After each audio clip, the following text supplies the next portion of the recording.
ਸਾਥੀਓ, ਅੱਜ ਸਮੇਂ ਦੀ ਲੋੜ ਹੈ ਕਿ ਭਾਰਤ ਦੀ ਖੇਤੀ ਵੀ ਆਧੁਨਿਕ ਬਣੇ, ਨਵੇਂ ਢੰਗ ਤਰੀਕੇ ਅਪਣਾਈਏ, ਕਿਸਾਨ ਉੱਤੇ ਭਾਰ ਘਟੇ, ਦੇਸ਼ ਦੀ ਖੇਤੀ ਨੂੰ ਤਕਨਾਲੋਜੀ ਆਧਾਰਿਤ ਅਤੇ ਕੈਮੀਕਲ ਮੁਕਤ ਬਣਾਉਣ ਲਈ ਵੱਡੇ ਕਦਮ ਇਸ ਬਜਟ ਵਿੱਚ ਚੁੱਕੇ ਗਏ ਹਨ। ਪਿਛਲੇ ਬਜਟ ਵਿੱਚ ਅਸੀਂ ਕਿਸਾਨ ਰੇਲ ਅਤੇ ਕਿਸਾਨ ਉਡਾਨ ਦੀ ਸਹੂਲਤ ਯਕੀਨੀ ਬਣਾਈ। ਹੁਣ ਕਿਸਾਨ ਡਰੋਨ ਕਿਸਾਨ ਦਾ ਨਵਾਂ ਸਾਥੀ ਬਣਨ ਵਾਲਾ ਹੈ। ਇਸ ਦੇ ਲਈ FPOs ਦੇ ਰਾਹੀਂ ਕਿਸਾਨਾਂ ਨੂੰ ਖੇਤ ਵਿੱਚ ਹੀ ਵਾਜਬ ਕਿਰਾਏ ਤੇ ਡਰੋਨ ਅਤੇ ਹੋਰ ਮਸ਼ੀਨਰੀ ਉਪਲਬਧ ਕਰਵਾਈ ਜਾਵੇਗੀ। ਡਰੋਨ ਤਕਨਾਲੋਜੀ ਨਾਲ ਕਿਸਾਨ ਨੂੰ ਤਾਂ ਮਦਦ ਮਿਲੇਗੀ ਹੀ, ਉਤਪਾਦਨ ਦਾ ਰੀਅਲ ਟਾਈਮ ਡੇਟਾ ਵੀ ਪ੍ਰਾਪਤ ਹੋਵੇਗਾ। ਇਸ ਨਾਲ ਜੁੜੇ ਸਟਾਰਟਅਪਸ ਨੂੰ ਫੰਡ ਦੇਣ ਲਈ ਨਾਬਾਰਡ ਰਾਹੀਂ ਇੱਕ ਵਿਸ਼ੇਸ਼ ਫੰਡ ਦੀ ਮਦਦ ਵੀ ਦਿੱਤੀ ਜਾਵੇਗੀ। ਸਾਥੀਓ, ਖੇਤੀਬਾੜੀ ਨੂੰ ਹਾਈਟੈਕ ਕਰਨ ਦੇ ਨਾਲ-ਨਾਲ ਦੇਸ਼ ਦੀ ਖੇਤੀਬਾੜੀ ਨੂੰ ਕੁਦਰਤੀ ਬਣਾਉਣ ਉੱਤੇ ਵੀ ਡੂੰਘਾ ਫੋਕਸ ਹੈ। ਦੋਵੇਂ ਪਹਿਲੂਆਂ ਤੇ ਅਸੀਂ ਜ਼ੋਰ ਦੇ ਰਹੇ ਹਾਂ। ਆਧੁਨਿਕ ਹੋਵੇ, ਤਕਨਾਲੋਜੀ ਹੋਵੇ, ਖਰਚ ਵਿੱਚ ਬਚਤ ਹੋਵੇ, ਨਾਲੋਂ ਨਾਲ ਬੈਕ ਟੂ ਬੇਸਿਕ, ਸਾਡੀ ਧਰਤੀ ਮਾਤਾ ਬਰਬਾਦ ਨਾ ਹੋਵੇ, ਆਪਣੀ ਧਰਤੀ ਮਾਤਾ ਦੀ ਉਪਜਾਊ ਸ਼ਕਤੀ ਖਤਮ ਨਾ ਹੋਵੇ ਅਤੇ ਇਸ ਲਈ ਕੈਮੀਕਲ ਮੁਕਤ ਖੇਤੀ, ਕੁਦਰਤੀ ਖੇਤੀ। ਸਾਥੀਓ, ਇਸ ਦੇ ਕਾਰਨ ਕਿਸਾਨਾਂ ਦੀ ਜੋ ਖੇਤ ਵਿੱਚ ਜੋ ਖਰਚ ਆਉਂਦਾ ਹੈ, ਲਾਗਤ ਨੂੰ ਘਟਾਉਣ ਵਿੱਚ ਬਹੁਤ ਵੱਡੀ ਮਦਦ ਮਿਲੇਗੀ। ਖੇਤੀ ਨੂੰ ਇਹ ਵਧੇਰੇ ਲਾਭਦਾਇਕ ਬਣਾਏਗੀ। ਨਾਲੋਂ ਨਾਲ ਇਹ ਬਿਮਾਰੀਆਂ ਤੋਂ ਮੁਕਤੀ ਦਿਵਾਉਣ ਦਾ ਬਹੁਤ ਵੱਡਾ ਅਭਿਆਨ ਵੀ ਹੈ, ਜਿਸ ਦਾ ਸਭ ਤੋਂ ਵੱਧ ਫਾਇਦਾ ਸਾਡੇ ਛੋਟੇ ਕਿਸਾਨਾਂ ਨੂੰ ਹੋਵੇਗਾ। ਦੇਸ਼ ਦੇ ਕਈ ਹਿੱਸਿਆਂ ਵਿੱਚ ਜ਼ੀਰੋ ਬਜਟ ਕੁਦਰਤੀ ਖੇਤੀ ਤੇ ਕੰਮ ਚੱਲ ਰਿਹਾ ਹੈ। ਛੋਟਾ ਕਿਸਾਨ, ਅਤੇ ਸਾਨੂੰ ਇਹ ਵੇਖਣਾ ਹੋਵੇਗਾ, ਜਦੋਂ ਅਸੀਂ ਕਿਸਾਨ ਦੀ ਗੱਲ ਕਰਦੇ ਹਾਂ ਤਾਂ ਸਾਡੀ ਤਰਜੀਹ ਛੋਟਾ ਕਿਸਾਨ ਰਹਿਣੀ ਚਾਹੀਦੀ ਹੈ।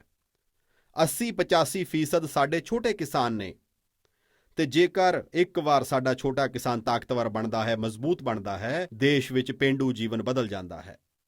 ਅਤੇ ਇਸ ਲਈ ਅਸੀਂ ਇਸ ਉੱਪਰ ਬਹੁਤ ਧਿਆਨ ਕੇਂਦਰਿਤ ਕੀਤਾ ਹੈ। ਅਸੀਂ ਦੇਖਿਆ ਹੈ ਦੇਸ਼ ਵਿੱਚ ਕਿਹੜੀਆਂ ਗੱਲਾਂ ਅਸੀਂ ਸੁਣਦੇ ਆਏ ਹਾਂ। ਗਰੀਬੀ ਹਟਾਉਣ ਦੀਆਂ ਗੱਲਾਂ ਤਾਂ ਹੋਈਆਂ, ਪਰ ਹੁੰਦਾ ਕੀ ਸੀ? ਉਹ ਗਲਤ। ਮੈਂ ਨਹੀਂ ਕਹਿੰਦਾ ਕਿ ਇੰਡਸਟਰੀਅਲ ਕੋਰੀਡੋਰ ਬਣਦੇ ਸਨ, ਇਕਨੋਮਿਕ ਕੋਰੀਡੋਰ ਬਣਦੇ ਸਨ। ਅਸੀਂ ਵੀ ਆ ਕੇ ਦੇਸ਼ ਵਿੱਚ 2 ਡਿਫੈਂਸ ਕੋਰੀਡੋਰ ਬਣਾਏ ਨੇ। ਹੁਣ ਅਸੀਂ ਦੇਸ਼ ਵਿੱਚ ਪਹਿਲੀ ਵਾਰ ਨੈਚੁਰਲ ਫਾਰਮਿੰਗ ਕੋਰੀਡੋਰ ਬਣਾਉਣ ਦੀ ਦਿਸ਼ਾ ਵੱਲ ਵਧ ਰਹੇ ਹਾਂ। ਕੁਦਰਤੀ ਖੇਤੀ ਦਾ ਕੋਰੀਡੋਰ ਲਗਭਗ 2500 ਕਿਲੋਮੀਟਰ ਲੰਬਾ ਹੋਵੇਗਾ।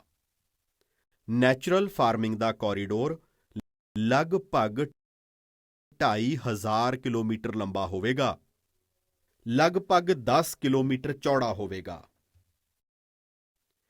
ਹੁਣ ਪਹਿਲੇ ਪੜਾਅ ਵਿੱਚ ਉੱਤਰਾਖੰਡ, ਉੱਤਰ ਪ੍ਰਦੇਸ਼, ਬਿਹਾਰ, ਝਾਰਖੰਡ ਅਤੇ ਪੱਛਮੀ ਬੰਗਾਲ ਵਿੱਚ ਮਾਂ ਗੰਗਾ ਦੇ ਕੰਢੇ 5-5 ਕਿਲੋਮੀਟਰ ਚੌੜਾ, ਦੋਨੋਂ ਤਰਫ 5-5 ਕਿਲੋਮੀਟਰ ਕੁਦਰਤੀ ਖੇਤੀ ਦਾ ਇੱਕ ਕੋਰੀਡੋਰ ਤਿਆਰ ਕੀਤਾ ਜਾਵੇਗਾ। ਪੂਰੀ ਪ੍ਰਕਿਰਿਆ ਬਣੇ, ਉਸਦੇ ਪ੍ਰੋਡਕਟ ਦੀ ਬੇਸਿਕ ਵੈਲਿਊ ਵਧਣ ਵਾਲੀ ਹੈ। ਖੇਤੀ ਦੇ ਜੀਵਨ ਵਿੱਚ ਬਦਲਾਅ ਲਿਆਉਣ ਵਾਲਾ ਇਹ ਧੁਰਾ ਬਣ ਜਾਵੇਗਾ। ਇਹ ਕੋਰੀਡੋਰ ਜੋ ਪੂਰੇ ਹਿੰਦੁਸਤਾਨ ਦੇ ਕਿਸਾਨਾਂ ਲਈ ਪ੍ਰੇਰਣਾਦਾਇਕ ਬਣਨ ਵਾਲਾ ਹੈ।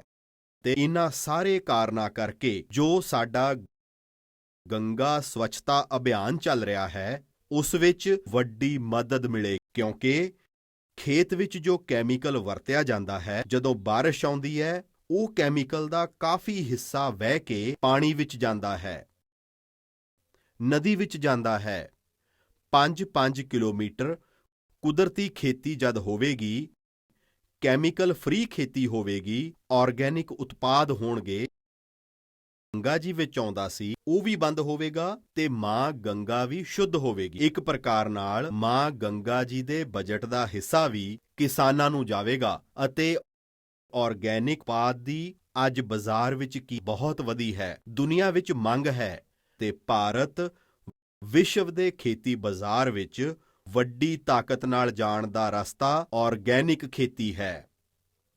ਸਾਥੀਓ, ਸਰਕਾਰ ਦੁਆਰਾ ਮੋਟੇ ਅਨਾਜ ਮਿਲਟਸ ਨੂੰ ਜੋ ਉਤਸ਼ਾਹ ਦਿੱਤਾ ਜਾ ਰਿਹਾ ਹੈ, ਇਸ ਦਾ ਵੀ ਵੱਡਾ ਲਾਭ ਖਾਸ ਕਰਕੇ ਸਾਡੇ ਛੋਟੇ ਕਿਸਾਨਾਂ ਨੂੰ, ਉਸ ਵਿੱਚੋਂ ਜ਼ਿਆਦਾਤਰ ਕਿਸਾਨ ਸਾਡੇ ਆਦੀਵਾਸੀ ਭੈਣਾਂ ਭਰਾਵਾਂ ਨੂੰ ਹੋਵੇਗਾ। ਦਲਿਤ ਅਤੇ ਆਦੀਵਾਸੀ ਕਿਸਾਨ ਉਹ ਮੋਟਾ ਅਨਾਜ ਵੀ ਉਹਨਾਂ ਨੂੰ ਪੈਦਾ ਕਰਨ ਤੋਂ ਇਲਾਵਾ ਕੋਈ ਚਾਰਾ ਨਹੀਂ ਹੁੰਦਾ। ਦਲਿਤ ਤੇ ਆਦੀਵਾਸੀ ਕਿਸਾਨ ਸਾਥੀ ਜੇਕਰ ਐਗਰੋ ਫੋਰੈਸਟਰੀ ਅਤੇ ਪ੍ਰਾਈਵੇਟ ਫੋਰੈਸਟਰੀ ਅਪਣਾਉਣਾ ਚਾਹੁੰਦੇ ਹਨ ਤਾਂ ਉਹਨਾਂ ਲਈ ਵੀ ਵਿਸ਼ੇਸ਼ ਮਦਦ ਦਾ ਪ੍ਰਬੰਧ ਕੀਤਾ ਗਿਆ ਹੈ।